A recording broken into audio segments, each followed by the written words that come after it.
Hey guys, and welcome back to Z3 Cubing. Today I'm going to be checking out the new GAN 356 XS.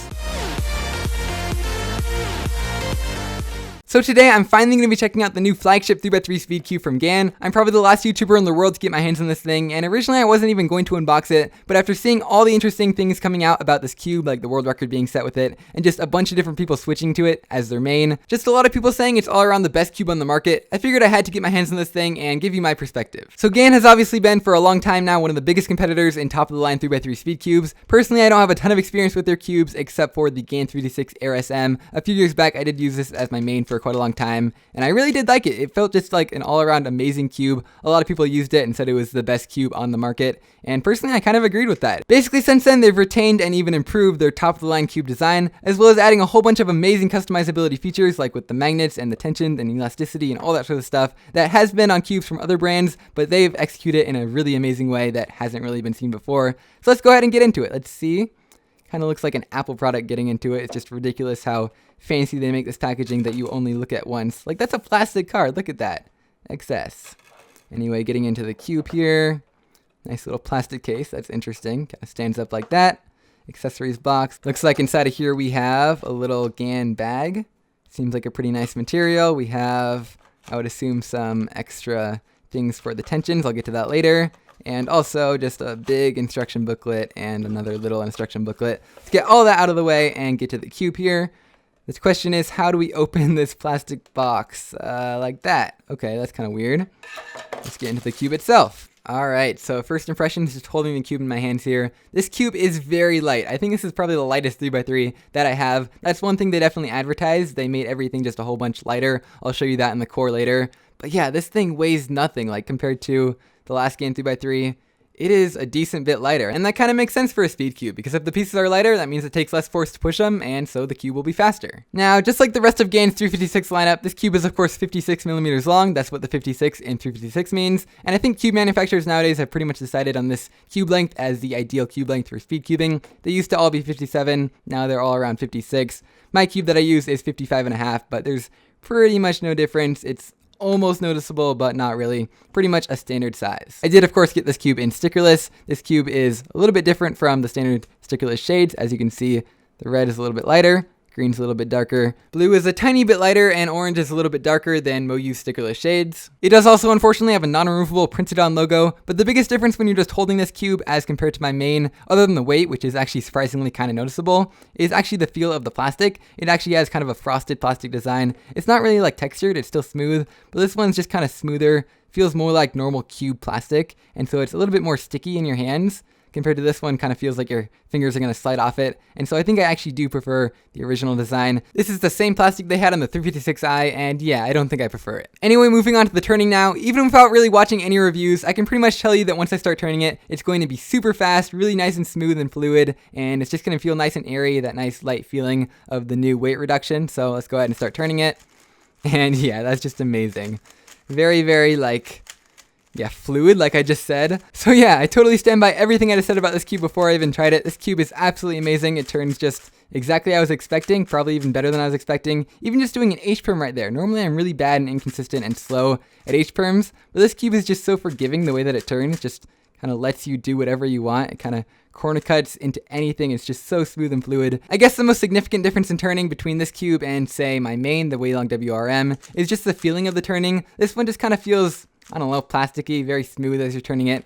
But this one is just so light and airy. Just the decreased weight of it alone perfectly describes the difference in turning between these two cubes. And yeah, I think it's really interesting, and personally I'm really glad that cube companies seem to be going down all sorts of different pathways nowadays to try and improve their cubes just a little bit more. Like when it comes to decreasing the weight, that's something I never thought would really make a difference in a cube, but this cube I guess has proved me wrong. It really just makes that unique feel, and I don't know, it's just an interesting new innovation that I never thought would come. And speaking of innovation, now let's go ahead and take a look inside one of these centerpieces to check out the new innovations in tensioning. And so starting off right here in the middle, we have this light blue colored nut, and I believe this middle part is what changes the actual tension of the cube, so like what you would normally do with a screwdriver or with the tensioning tool on a normal GAN cube. And so I believe right now it's on setting number 1 by default, and then you can change it over to be, I think that's setting number 3, so that would be a little bit looser, I think, in this case. Yeah, it looks a little bit looser. And there's also 2 and 4 on a different nut. So it can go 1, 2, 3, 4. I think 1 is the tightest and 4 is the loosest. And so you can also switch over to the dark blue nuts right here if you want to have a different tension setting. I believe it's very easy to change them out. So you just move them over to the release setting and that kind of makes them fall out. You put this thing back in and you put a blue one in, and you have now changed the tension of your cube. It doesn't require a screwdriver. It is a little bit more difficult than using a screwdriver, but not too difficult. Now, the really unique thing about this cube is that GAN has totally replaced their old GES nut system. So before on a GAN cube, if you wanted to change the strength of the springs, you would just totally swap out all these nuts on every single side. It made it really annoying to tension the cube again and all that sort of stuff. But then Moyu came out with a system where you could do it all within the centerpiece, and GAN has kind of copied that, but it makes it really a lot more convenient. So basically you have this inner nut, which I was talking about with the tensions, but then you also have this outer nut. So you use the tool that these are kind of sitting on, and you stick it on the middle like that, and then you can kind of twist it like that.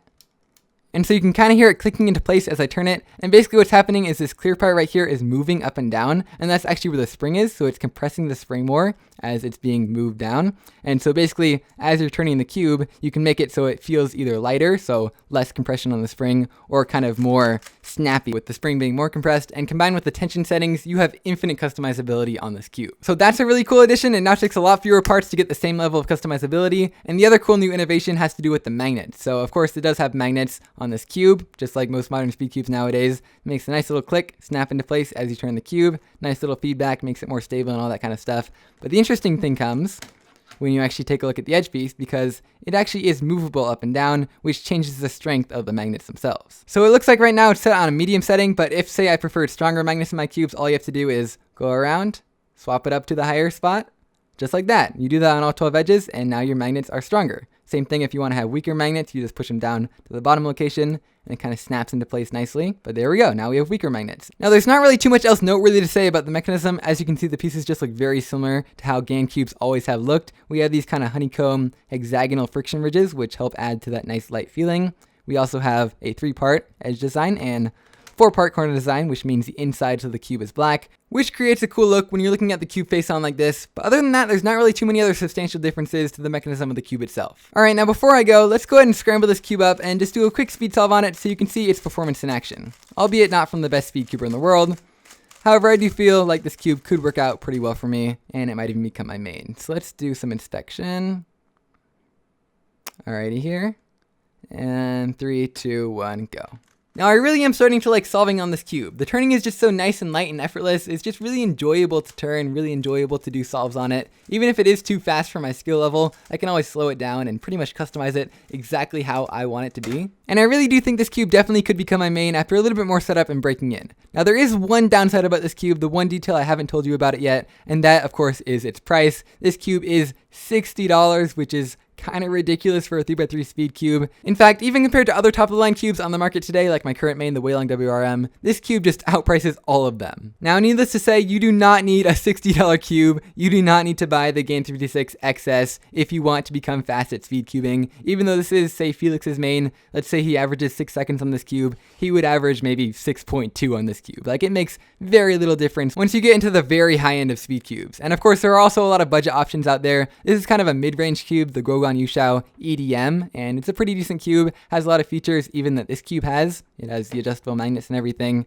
and it's pretty decent. You can get pretty decent times on it. And there's also, of course, a lot of cheaper ones. This one's like $27. You can get ones that are under $10 that still perform really well and that you can still get really good times on for their price. But if you happen to be a world-class speed cuber, you have a fairly light and very, very fast turning style, and you want the absolute best cube on the market near the end of 2019, this is probably the cube for you. You don't need it, but it's a pretty nice cube to have. I'll put a link to where you can buy it in the description down below at thecubicle.com, and that's pretty much it for this video. So I hope you guys enjoyed. I definitely enjoyed making it. I definitely enjoy this cube. It's a very nice cube, and I'll see you guys next time.